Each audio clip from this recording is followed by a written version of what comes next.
This meeting is being recorded. Hello, friends. Welcome to our webinar on lead-based paint hazards in New Hampshire and more broadly about investing in New Hampshire real estate. My name is Mark Warden, broker of Porcupine Real Estate.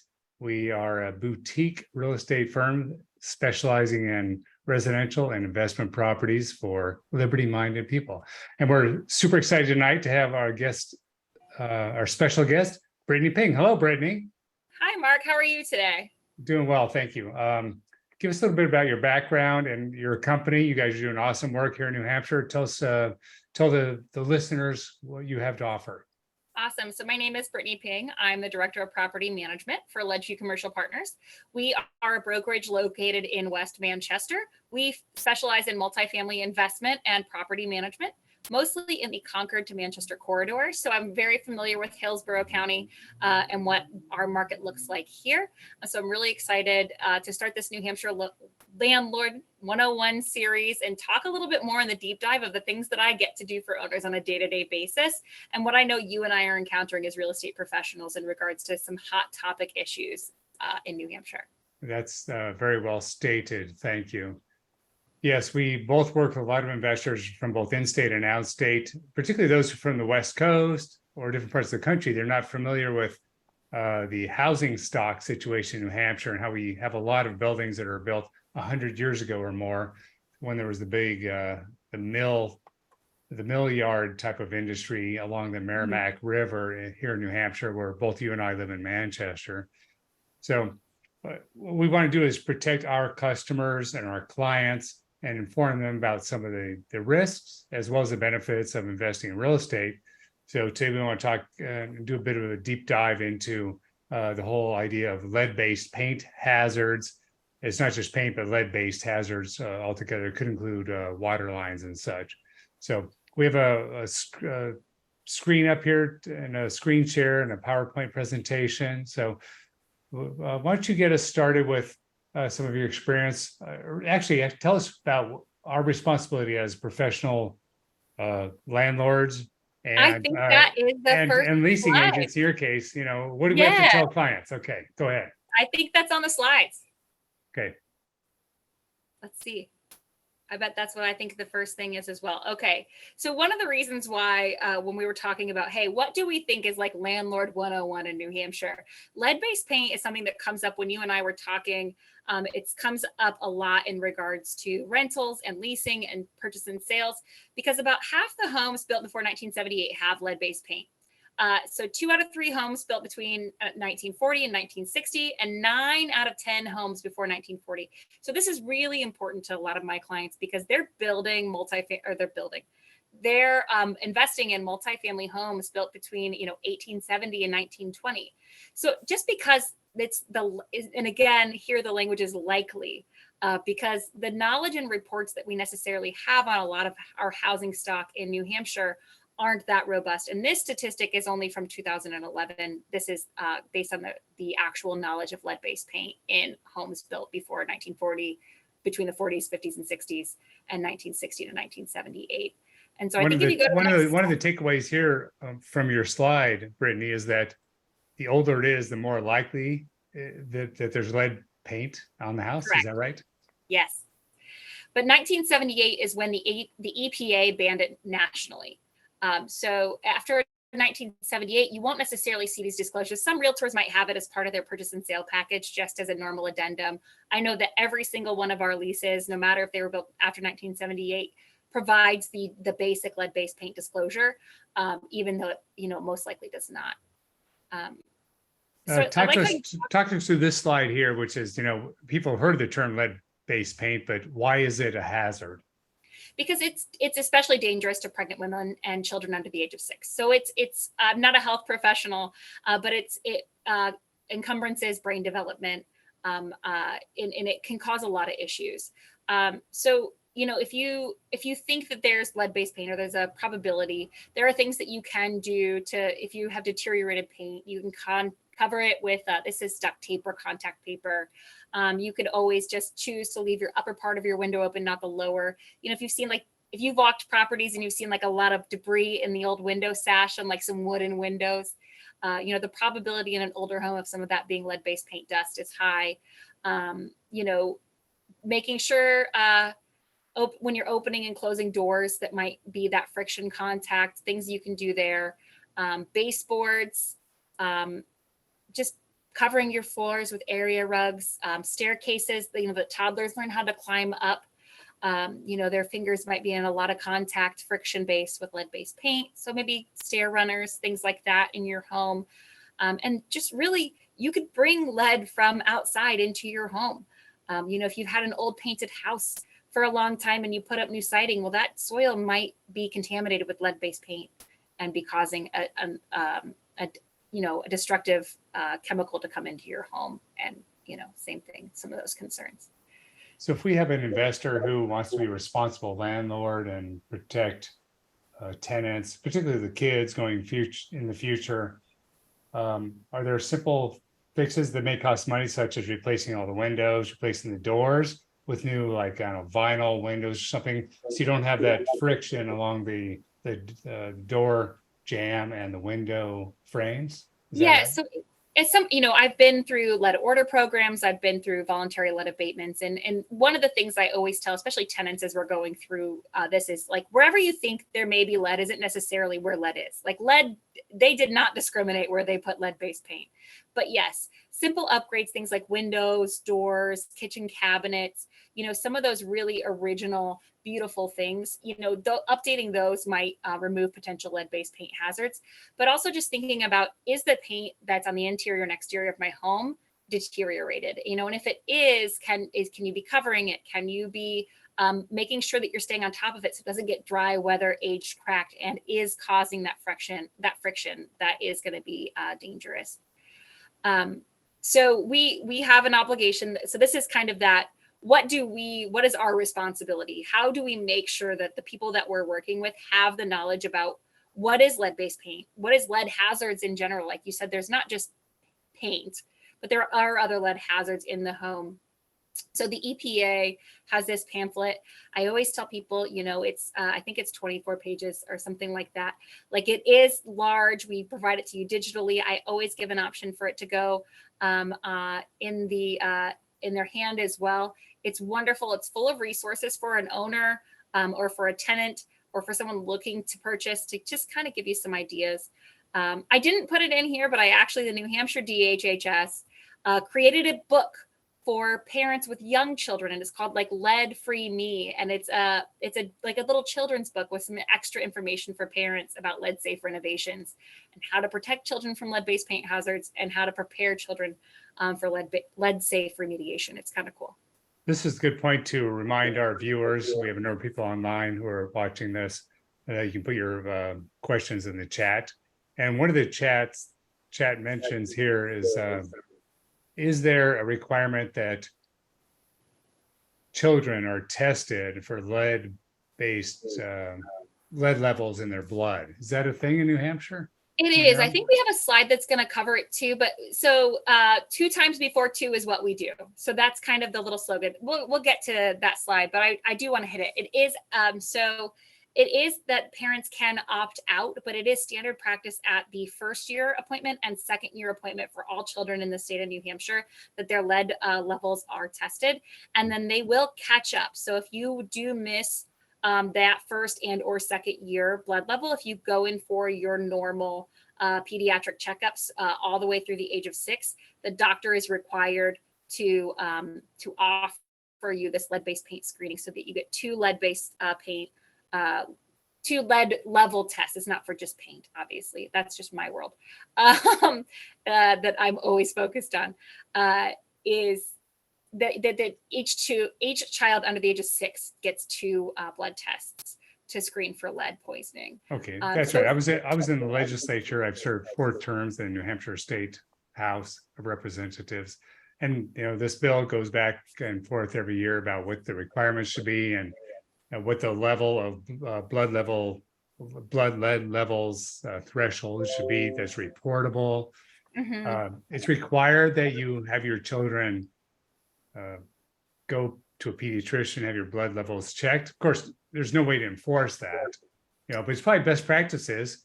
If you're a responsible parent, and you're getting regular pediatric type of test done, do a blood check, make sure that the level of lead isn't too high, because that can be very dangerous, as we've discussed.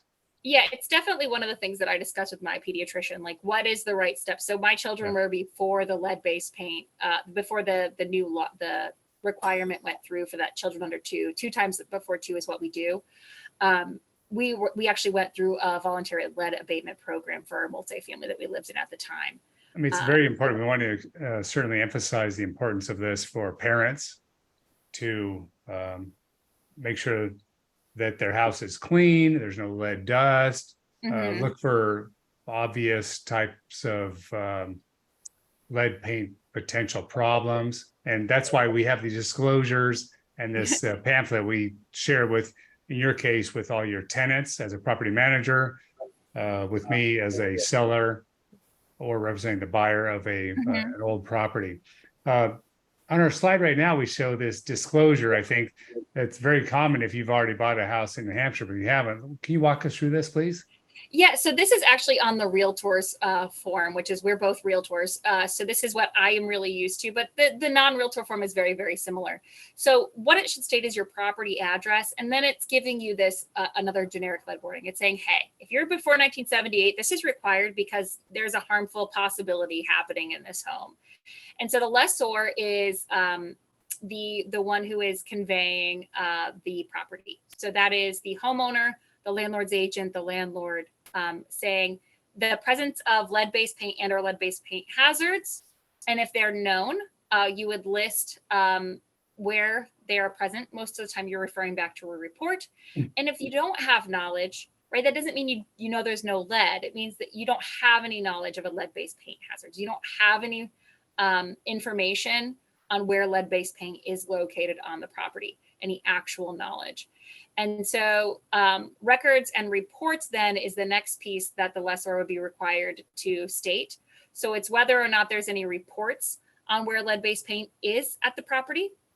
And again, that would be a risk analysis or a clearance report, or maybe one or both, or that there is no reports. We kind of skipped through, but everyone's required to sign that form.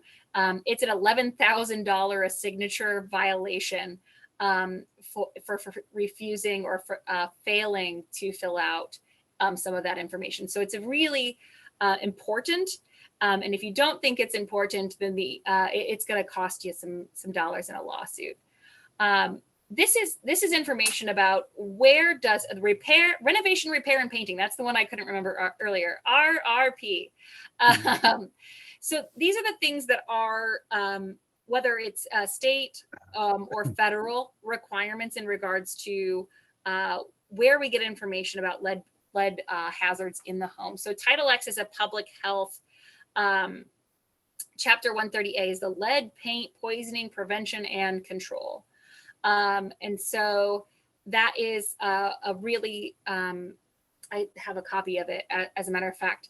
That is information about who gets to be working on lead-based paint. How do you become a lead risk inspector? How do you create a scope of work? All of these things, what steps do you need to take? What does an appropriate remediation look like? And then we lost our slideshow. Yeah, I just wanted I wanted people to see your face, since you're talking so much. Sweet. But keep going about this RRP situation. Yeah. So and maybe you can talk about. I think you've been through this process with some of your clients who are property owners. If unfortunately one of their tenants' children test a little bit high on blood lead levels, then they have to go through this other process. Yeah. Yeah. So Title 130. And then I'm not going to know the state statute on top of it. But the one that was in between there, that's the EPA. So that's the renovation, repair, and painting.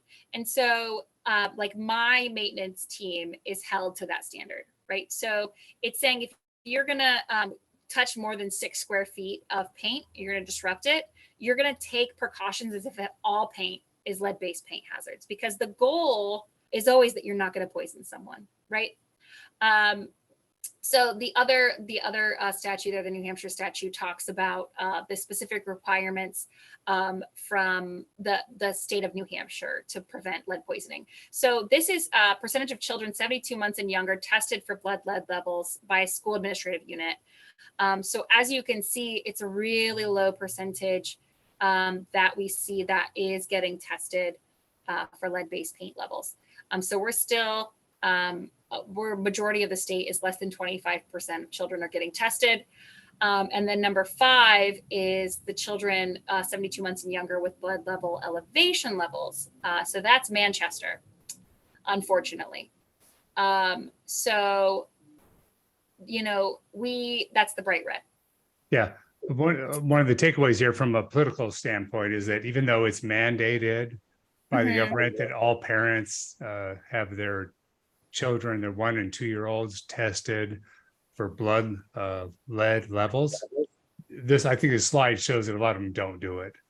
That's why it's so important for us as responsible professionals to educate our clients and our tenants about this problem. Yeah. And so the New Hampshire state statute, that's the one that you got to vote on as a state legislator. That's the one that states, hey, if a child does test for blood lead levels. So a lot of it is reactive testing. You're correct. Based on this 25%, right? There's not a lot of proactive testing. So the intent was to increase proactive testing. And now it is lowering the lead poison threshold. So this is Senate Bill 247. So this comes from the Greater Nashua and their Coalition for Lead Awareness and Education. So it does create that newly established facilities starting next year, July 1, 2024. So this was passed a few years ago. So we're going to see kind of incrementally the strictness goes. So now they all must be lead safe certified. So if you're not an established one, but if you're creating a new child care facility in a building before 1978, it must be lead safe certified to open. So that's brand new. Drinking water in facilities for child care facilities must be tested now every 5 years. It does bring us, we have state guaranteed loans, and then cities get grant programs. So Manchester just got awarded a brand new grant for their lead program here. But really what happens when a child tests for blood lead levels, this is a fun tongue twister. BLL. BLL, right? Of 3 to 5%. Right now, the owner of the property, of the address where that child lives, and the parents are given that information and saying, hey, something's not right, right? 0% blood lead level is acceptable for children, right? There's no acceptable level of lead, but 3% is that threshold for notification, and 5% right now is the threshold. It used to be 7.5%. So like I have a new landlord that's under lead order, and they said, when did this happen? And I said, I'm so sorry. They said, of course we didn't want a child to get hurt, but why our property? Why now? And the threshold got lowered to 5%, or the 5 microgram liter things. Hey, But Brittany, there's a question in the chat room okay. that you may or may not want to address. All right. Said, is it true that a child could test positive for BLL blood lead levels, but that they didn't get that from where they live? Could have been from grandma's house. Maybe they spent a lot of time at a caregiver. Yeah. Or maybe they chew on old toys that were made in China, I think, where they had a lot of lead painted toys that have nothing to do with the actual apartment. Is that true? Yeah, so those are things to consider. And so basically the state had to make a decision. So I've been a part of a few lead order risk inspections. And so they look totally different than when the building's under order and you go through a full lead risk inspection. They're interviewing the family. They want to interview every family and go into the units and do a preliminary inspection for any family that has children under the age of 6 or a woman that is pregnant. And they want to know if any children, for some units that might not fit that, if any children who are under the age of 6 visit that. So the goal isn't necessarily to say, like, of course a child can only get lead poisoned in an apartment or a home that they live in. But it is to say that if the state can find lead in that unit, then it's probable that part, if not all of that lead in their blood comes from their primary living environment. So it is unfortunate that the landlord and the property is going to get the bulk of the pushback there, but they do investigate the environment that the child's in as holistically, and that children may be in when it comes to properties and how they handle that.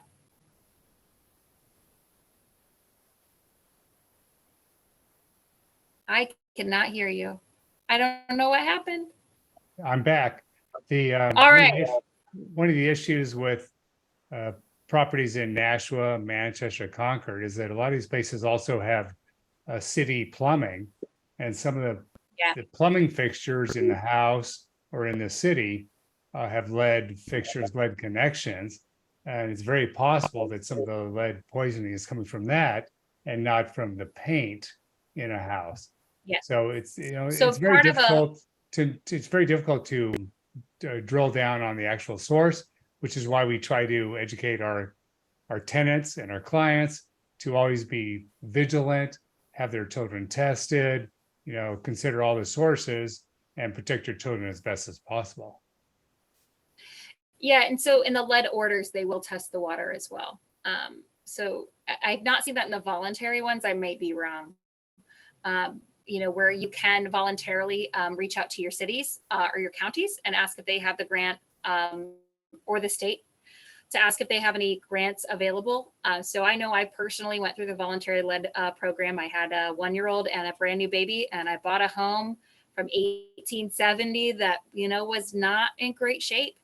And we made the decision and we paid for half of it. The city covered half of the cost of the grant. We did a 3-year no interest loan that would be forgiven if we completed all the steps. And you have to agree to some bells and whistles as a property owner, but it was worth it from the perspective of my children and their safety. And ultimately, we ended up selling that house, but it feels good to leave behind, at least like one house on that block that is certified lead safe, and it will retain that way if the landlord takes good care of it.